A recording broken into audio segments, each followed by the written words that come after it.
नमस्कार दोस्तों, मेरा नाम है सुखदेव और आप मेरा चैनल देख रहे हैं जॉब तक। दोस्तों, आज हम बात करेंगे कोचिन शिपयार्ड लिमिटेड की तरफ से वर्कमैन की रिक्वायरमेंट आई है और 5 साल का ये कॉन्ट्रैक्ट बेसिस जॉब आपका रहने वाली है।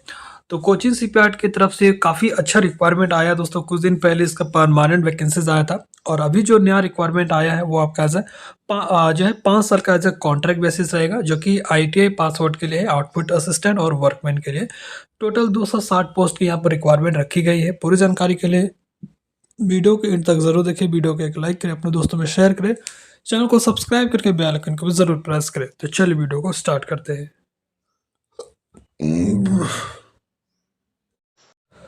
तो जैसा दोस्तों आप यहाँ पर देख सकते हो, ये इसकी ऑफिशियल नोटिफिकेशन है और ये वैकेंसीज आपका सीएसएल की तरफ से आया है, यानी कि कोचिन शिपयार्ड लिमिटेड की तरफ से आया है, जो कि गवर्नमेंट ऑफ इंडिया एंटरप्राइजेस ए भारत का एक रत्न सीड वाले company under the ministry of ports shipping and waterways के अंतर्गत आता है। और ये इसका वैकेंसीज यहाँ पर देख सकते हो, vacancies notification reference number CSLPNA recruitment contract और कॉन्ट्रैक्ट वर्कमैन की है। ठीक है, 2025 जो वैकेंसीज है वो आप ये नोटिफिकेशन हालांकि दिसंबर में रिलीज किया गया था, जो है जब इसका फुल शॉर्ट नोटिफिकेशन आया था उसी समय, इसलिए यहाँ पर 2025 लिखा है। बट यहाँ पर देखिए, इसका जो फॉर्म है वो आपका 20 जनवरी 2026 से स्टार्ट हुआ है। ठीक है, तो यहाँ पर 25 देकर आप कंफ्यूज मत होइए कि पुराना वैकेंसीज है। ठीक है, एक शॉर्ट नोटिफिकेशन दिसंबर में रिलीज किया गया था, जिसके वजह से यहाँ पर 25 लिखा हुआ है। ठीक है, लेकिन अभी इसका जो फॉर्म भरने का जो ऑनलाइन जो डेट है वो स्टार्ट हुआ है आपका 20 जनवरी 2026 से। ठीक है, तो यहाँ पर ऑनलाइन के माध्यम से इसका फॉर्म आप भर सकेंगे, जो कि वर्कमैन पोस्ट के लिए। हालांकि ये कॉन्ट्रैक्ट बेसिस है और ये 5 साल का कॉन्ट्रैक्ट रहेगा दोस्तों। 5 साल के बाद भी इनका कॉन्ट्रैक्ट एक्सटेंड भी होता है, इनकी काफ़ी इनकी प्रोजेक्ट है। तो आपको मान के चलिए यहाँ पर अच्छा खासा जॉब आपका रहेगी। सैलरी वगैरह काफ़ी बढ़िया मिलता है दोस्तों, ओटी वगैरह भी आपको हर मंथ मिलेगा। ठीक है, अब यहाँ पर बात करते हैं किस किस पोस्ट की वैकेंसीज है, क्या डिटेल्स है, सारे डिटेल्स बात करेंगे। सबसे पहले अगर बात करते हैं सीरियल नंबर A1 में, तो यहाँ पर फैब्रिकेशन असिस्टेंट ऑन कॉन्ट्रैक्ट की है। इसके लिए आपका सीट मेटल वर्कर की रिक्वायरमेंट है और इसमें आपका जो क्वालिफिकेशन है 10th के साथ ITI होना चाहिए और ITI आपका नेशनल ट्रेड सर्टिफिकेट होना चाहिए सीट मेटल वर्कर ट्रेड से। ठीक है, और इसमें भी 3 साल का आपके पास एक्सपीरियंस भी होना चाहिए दोस्तों। सीट मेटल से रिलेटेड आपके पास 3 साल का एक्सपीरियंस है, तभी आप इसका फॉर्म भर सकते हैं। नेक्स्ट जो रिक्वायरमेंट है वो आपका वेल्डर की है। इसमें भी आपका 10th के साथ ITI NTC होना चाहिए और ट्रेड आपका वेल्डर गैस और इलेक्ट्रिक दोनों अप्लाई कर सकते हैं। साथ ही 3 साल के इसमें भी एक्सपीरियंस आपसे मांगा गया है। अब जो नेक्स्ट वैकेंसीज है B में, वो आउटफिट असिस्टेंट ऑन कॉन्ट्रैक्ट की है। ठीक है, जिसमें B1 में अगर बात करें तो फिटर की है। इसमें भी 10th के साथ ITI फिटर ट्रेड से होना चाहिए, NC नेशनल ट्रेड सर्टिफिकेट होना चाहिए और कम से कम 3 साल के एक्सपीरियंस भी इसमें भी मांगा गया है।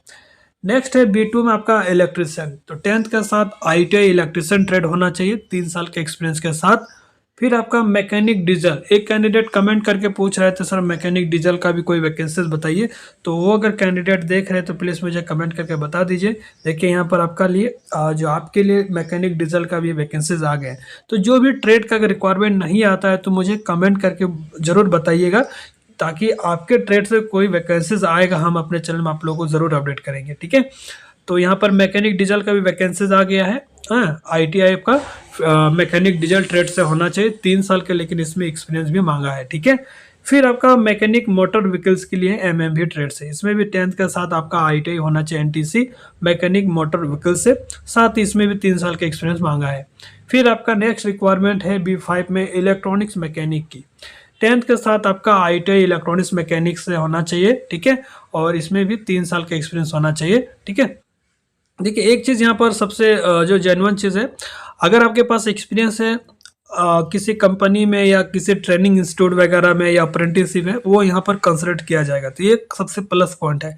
कोई भी जैसे बहुत सारे कैंडिडेट होता है कि कहीं ITI कॉलेज वगैरह में या इंस्टीट्यूट वगैरह में पढ़ाते हैं, तो वो भी यहाँ पर एक्सपीरियंस काउंट होगा, ट्रेनिंग भी काउंट होगा। ठीक है, फिर आपका नेक्स्ट रिक्वायरमेंट है पेंटर की। ठीक है, तो 10th के साथ ITI पेंटर ट्रेड से किए हैं ITI, तो उसका फॉर्म भर सकते हैं, लेकिन 3 साल का एक्सपीरियंस मांगा है। अब यहाँ पर देखिए और भी वैकेंसीज है मशीनिस्ट के लिए।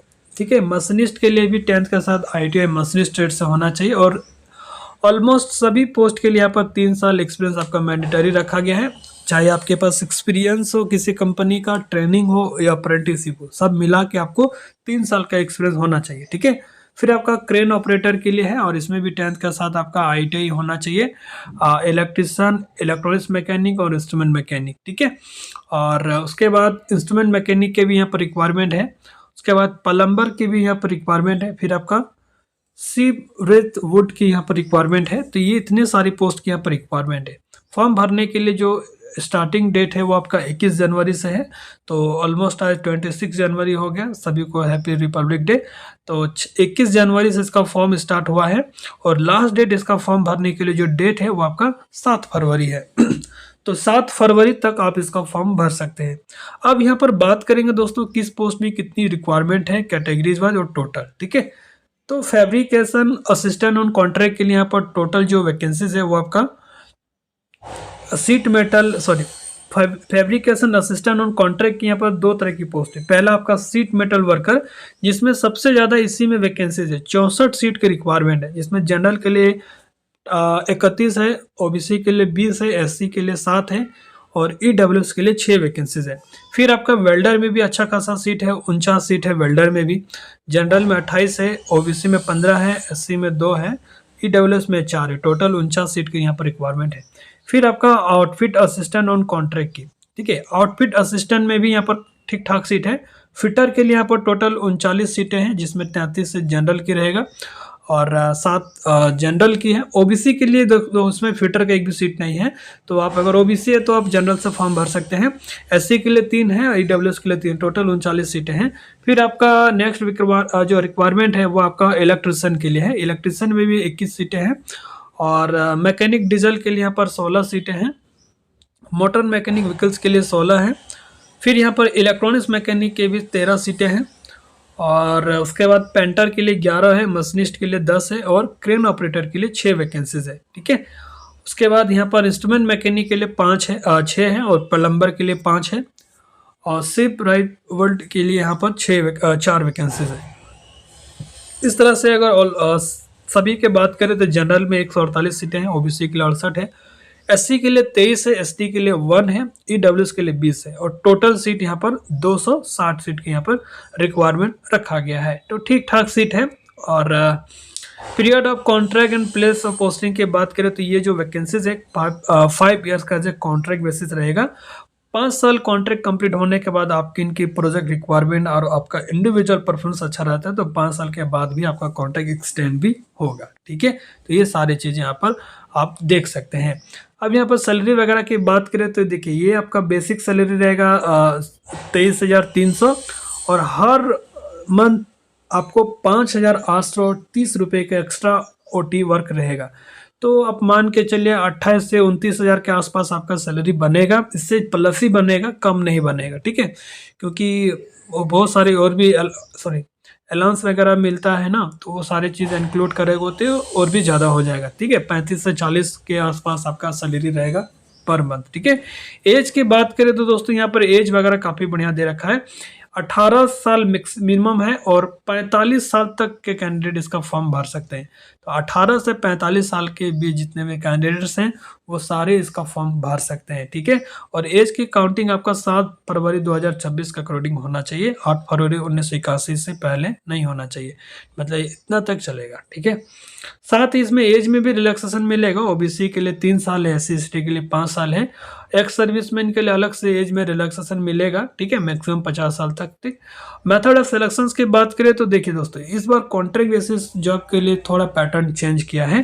पहले पैटर्न क्या था, 2 स्टेज में होता था। पहला स्टेज में होता था 30 नंबर का आपका रिटन एग्जाम, सेकेंड स्टेज में आपका होता था 70 नंबर का प्रैक्टिकल टेस्ट। बट इस बार जो कॉन्ट्रैक्ट बेसिस वाला जो है उसमें चेंज कर दिया है। क्या चेंज किया है, इस बार जो है सिलेक्शन मेथड होगा प्रैक्टिकल टेस्ट 100 मार्क्स के, ठीक है। तो ये चीज़ आपको ध्यान देना है। और जो भी कैटेगरीज वाइज है, जैसे आप अगर EWS है तो 50% मार्क्स लाना पड़ेगा प्रैक्टिकल टेस्ट में, OBC है तो 45% मार्क्स लाना पड़ेगा प्रैक्टिकल टेस्ट में, और SC ST है तो 40%, PWD है तो 40%।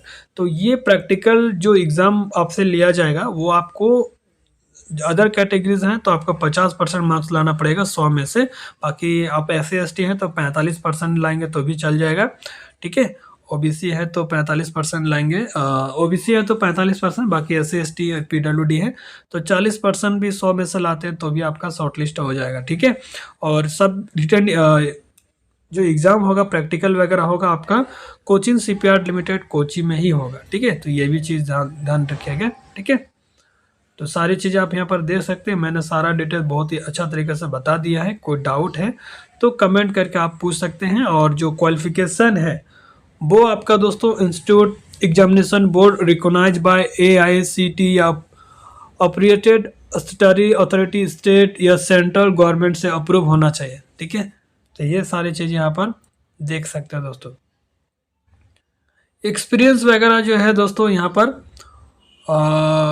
वो आपका जो एक्सपीरियंस 3 साल का जो मांगा है वो आपका 7 फरवरी 2026 तक कंप्लीट हो जाना चाहिए दोस्तों, ठीक है। और जिनके पास जो है अप्रेंटिसशिप ट्रेनिंग है वो भी आपको 1 साल का एक्सपीरियंस में काउंट किया जाएगा, ठीक है। आप यहाँ पर देख सकते हैं। Sorry, the period of completed act apprenticeship training in the relevant trade under the Apprenticeship Act 1961 and any training with remuneration shall be treated as a experience। जैसे मैंने आपको पहले बताया कि आपके पास 1 साल का अप्रेंटिस है तो आपको एक्सपीरियंस में काउंट किया जाएगा, ठीक है। बाकी यहाँ पर however such a training shall not be considered as experience for the fixation of the consolidated remuneration per month, ठीक है। तो जैसे ट्रेनिंग वगैरह होता है 1-2 महीना 3 महीना को, वो आपका जो है एक्सपीरियंस में काउंट नहीं किया जाएगा। लेकिन आपके पास 1 साल का अप्रेंटिसशिप ट्रेनिंग है वो आपको एक्सपीरियंस में काउंट किया जाएगा, ठीक है। तो ये सारी चीज़ आपको डाउट क्लियर हो गया होगा। बाकी यहाँ पर देखिए एक्सपीरियंस आपका प्राइवेट सेक्टर हो, पब्लिक सेक्टर हो, गवर्नमेंट हो, वो सारे एक्सपीरियंस आपका चला है, जिसमें आपका अपॉइंटमेंट लेटर, ऑफर लेटर, या आपके पास लेटेस्ट कंपनी का पे स्लिप हो, या आपके पास एक्सपीरियंस सर्टिफिकेट है, इनमें से किसी भी चीज़ को आप एक्सपीरियंस के तौर पे आप शो कर सकते हैं ड्यूरिंग सर्टिफिकेट वेरिफिकेशन में, ठीक है, यानी डॉक्यूमेंट वेरिफिकेशन में। और इसका एप्लीकेशन चार्ज भी है दोस्तों 300 का, ठीक है। और इसका जो फॉर्म वगैरह कैसे भरेंगे देखिए, यहाँ पर इनकी वेबसाइट है। पहले इनकी ऑफिशियल वेबसाइट पे जाएंगे, फिर आपका करियर पेज पे जाना है, फिर आपका CSL सेलेक्ट करना है, फिर कोचिंग, फिर पहले आपको रजिस्ट्रेशन करना है, फिर आपका सिंपली आपका फॉर्म भर देना है 7 फरवरी से पहले, ठीक है। तो सारा चीज़ें मैंने बता दिया है। कोई डाउट है तो कमेंट करके मुझे पूछ सकते हैं। बाकी मिलते हैं नेक्स्ट वीडियो में, तब तक के लिए टेक केयर। जय हिंद, वंदे मातरम।